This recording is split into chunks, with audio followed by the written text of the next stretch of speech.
votre autorisation, en profiter parce que je sais que les deux questions sont liées, parler un peu de la question de l'ordre public, mais également aussi de celle relative aux possibles manipulations. Et c'est selon le bord à partir duquel on regarde, ou l'angle à partir duquel on regarde la question. Alors, pour revenir sur les décès qui ont été annoncés, à la suite du Premier ministre, nous en profitons pour réitérer nos sincères condoléances à toutes les familles qui ont été endeuillées, mais aussi souhaiter un prompt rétablissement aux blessés et marquer toute notre compassion à l'ensemble des citoyens sénégalais qui ont été frappés dans leurs biens. Je voudrais, Monsieur le Premier ministre, avec votre autorisation, un peu rappeler le contexte. Parce qu'on a tendance à oublier le contexte et les faits qui sont à la base de toutes ces manifestations, mais également des conséquences regrettables sous la forme de décès ou d'atteinte aux biens. Le contexte est le suivant. Monsieur le Premier ministre l'a rappelé dès l'entame de son propos. C'est une affaire purement privée qui oppose deux citoyens sénégalais. L'une se nommant Adji Sarr, l'autre étant chef de parti et répondant au nom de Ousmane Sonko.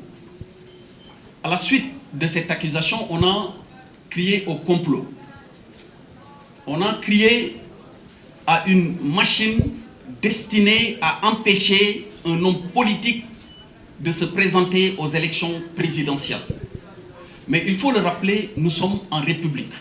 Nous sommes dans un état de droit.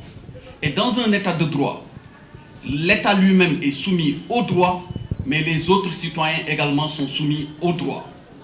On peut ne pas être d'accord avec la position exprimée par un citoyen comme vis-à-vis, comme on peut ne pas être d'accord avec une position exprimée par le gouvernement. Mais tout cela est normé. Nous vivons en société, il y a des règles auxquelles tout le monde doit se soumettre, à commencer par le gouvernement lui-même. Mais qu'est-ce qui s'est passé dans le contexte des manifestations de mars 2021, comme dans le contexte des manifestations de juin 2023? On a entendu délibérément se soustraire à l'application des lois qui s'imposent à nous tous. Lorsqu'on n'est pas d'accord, on va contester et faire prévaloir nos prétentions devant les instances habilitées. Mais on ne demande pas à des citoyens de sortir pour manifester au prix de leur vie et en l'assumant publiquement. C'est ce à quoi on a assisté. Et notre modèle de vie en société n'a absolument, encore moins notre histoire, n'ont absolument rien à voir avec tout ceci. Nous pouvons avoir des divergences de point de vue, des divergences même parfois profondes. Nous pouvons avoir des opinions très différentes. N'empêche, lorsque nous sommes amenés à être départagés sur des positions qui ne sont pas les mêmes, inévitablement, nous devons nous retourner aux différentes instances, mais également organes désignés à cet effet. Mais on ne peut pas se lever pour dire que si vous n'êtes pas d'accord avec moi, la vie en société ne va pas se poursuivre. C'est d'ailleurs ce qui a amené les attaques injustifiées des infrastructures qui nous sont utiles, pour ne pas dire indispensables, à notre vie commune. Qu'est-ce qui se passe aujourd'hui au Sénégal? Vous n'êtes pas d'accord avec moi, vous organisez une attaque contre mon domicile. Vous n'êtes pas d'accord avec moi, mais vous demandez à ce qu'on m'insulte sur les réseaux sociaux. Vous n'êtes pas d'accord avec moi, vous dites, vous jetez la personne à la vindicte populaire. Alors, est-ce que c'est ça le modèle démocratique dont on a hérité des anciens et de nos prédécesseurs? Est-ce que nous voulons vivre dans une société où certains n'auront plus voix au chapitre parce que simplement ils auront peur d'être attaqués s'ils expriment leur position. Et ça a commencé avec la presse. Je l'ai dit lors de ma rencontre précédente avec la presse internationale. On n'y a pas pris garde, mais ça a commencé en 2019. Si vous avez souvenance de ce qui s'est passé, bonne souvenance de ce qui s'est passé en 2019, lorsque les résultats des élections présidentielles ont commencé par être publiés par certains médias locaux, c'est les bureaux de vote du Moyen-Orient et de l'Afrique du Nord qui ont commencé d'abord à publier les résultats. M. Sonko était en tête. Tout le monde applaudissait. Lorsque plus tard, on a vu qu'à l'intérieur du pays, le candidat président sortant, son Excellence Macky Sall, avait des scores énormes, tout de suite une conférence de presse a été organisée pour dire que si ces médias n'arrêtent pas de publier les résultats qu'ils sont en train de lire, allez les attaquer. Et il y a eu, je vais les nommer, il y a eu l'attaque de la radio RFM. Est-ce que nous voulons vivre dans un pays où si on n'est pas d'accord avec quelqu'un, on est condamné à se taire?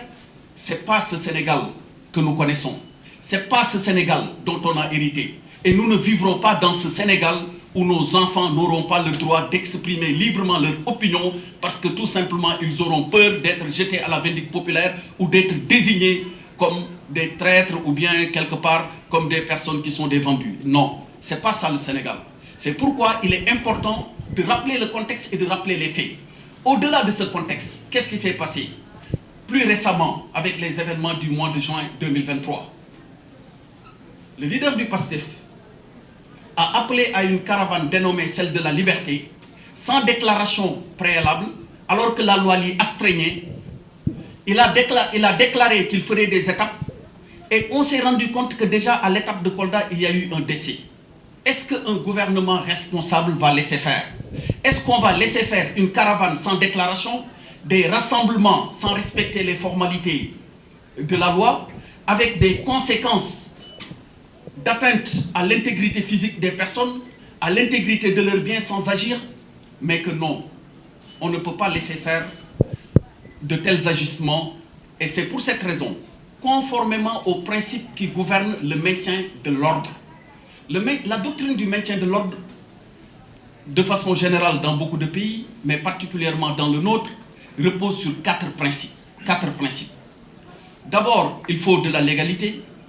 Ensuite, il faut de la nécessité, de la proportionnalité et enfin de la réversibilité, qui sont des principes, au besoin on y reviendra plus tard, plus en détail, dont le maniement, ou en tout cas l'exercice, demande à chaque fois que de besoin de prendre certaines mesures.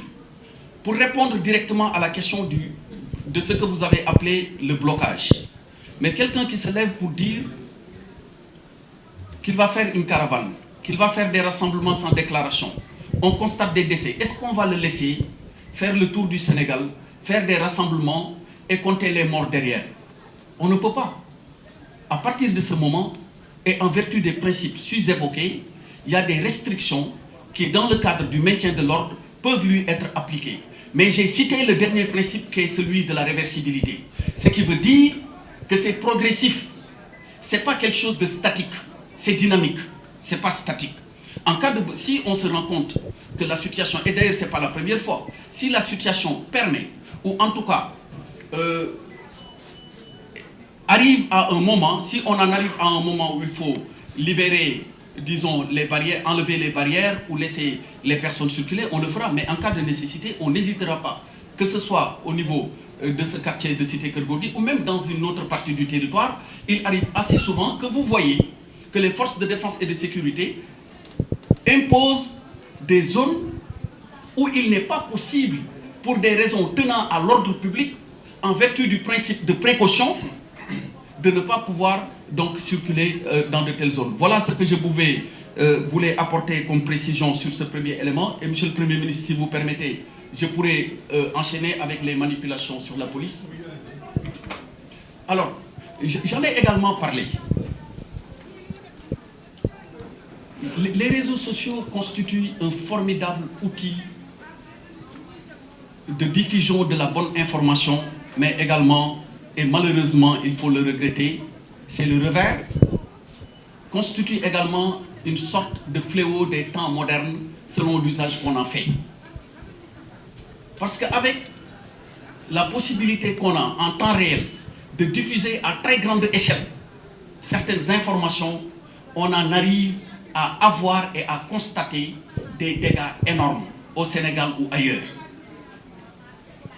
Lorsque une vidéo elle est diffusée, on peut tout de suite, par des techniques que certainement les spécialistes peuvent décrire, changer son contenu ou bien même faire dire à une vidéo authentique ce qu'elle n'a pas dit.